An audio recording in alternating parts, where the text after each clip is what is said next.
kabtanka kooxda kubadda cagta Arsenal ee Martin Odegaard ayaa shaki laga gelinayaa inuu taam u noqon doono kulanka kooxdiisa ay Arbacada wajihi doonto naadiga Bayern Munich ee dalka Jarmalka kaasoo qayb ka ah tartanka Champions League kadib markii uu dhaawac ka soo gaaray kulankii ay guuldarada 2-0 kala kulmeen kooxda Aston Villa. Odegaard ayaa kulankiisii 29aad ee Premier League safka hore ku soo bilowday xil ciyaareedkan kulankii ay la dheeleen kooxda Aston Villa ee uu hogaamiyo tababarihii hore ee Arsenal ee Unai Emery. Xidiga xulka qaranka Norway ayaa lagu doodi karaa inuu ahaa xidigii ugu fiicnaa garoonka kooxda Arsenal ka hor inta aan bedel lagu saarin oo aan lagu soo bedelin Smith Rowe daqiiqadii 79aad. Kulanka ayaa ahaa barbaro gool la'aan ah markii Odegaard uu garoonka ka baxay, laakiin Arsenal ayaa laga dhaliyay 2 gool oo xilli dambe yimid oo degdeg ahaa iyadoo laga badiyay horyaalka Premier League markii ugu horeysay sanadkan 2024. Leon Bailey oo bedel ku soo galay ayaa goolka hore ugu shubay Arsenal daqiiqadii 84aad. ka hor inta uusan 3 daqiiqo kadib goolkaas u labaynin Ole Watkins,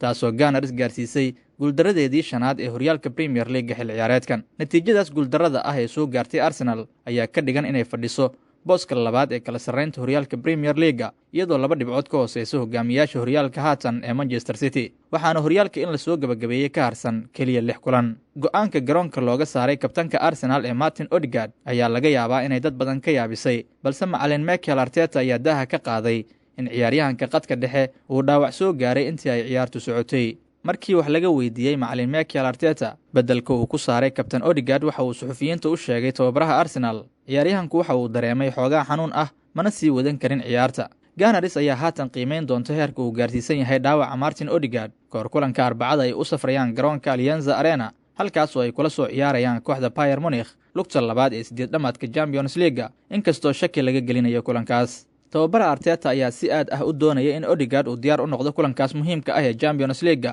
oo ay la ciyaarayaan kooxda Bayern Munich, iyadoo ay xusid mudan tahay in kulankii lugta hore ee Talaadadii hore ka dhacay garoonka Emirates uu ku soo dhammaaday barbardhac 2-2 ah. Odegaard ayaa inta badan u ciyaaray kooxdiisa Arsenal xil ciyaareedkan 2023-2024, waxaana uu kaliya dhaawac ku seegay 3 kulan oo tartamada rasmiga ah. Kabtanka Arsenal ee Odegaard ayaa ka soo muuqday 7 ka mid ah 8 kulan oo ay ciyaartay Arsenal tartanka Champions League, isagoo loo diiwaan geliyay 2 gool iyo 1 caawin. Guud ahaan, xidiga xulka qaranka Norway ayaa dhaliyay 10 gool, waxaana uu caawiyay 7 gool oo kale 41 kulan oo uu saftay xil ciyaareedkan tartamada oo dhan.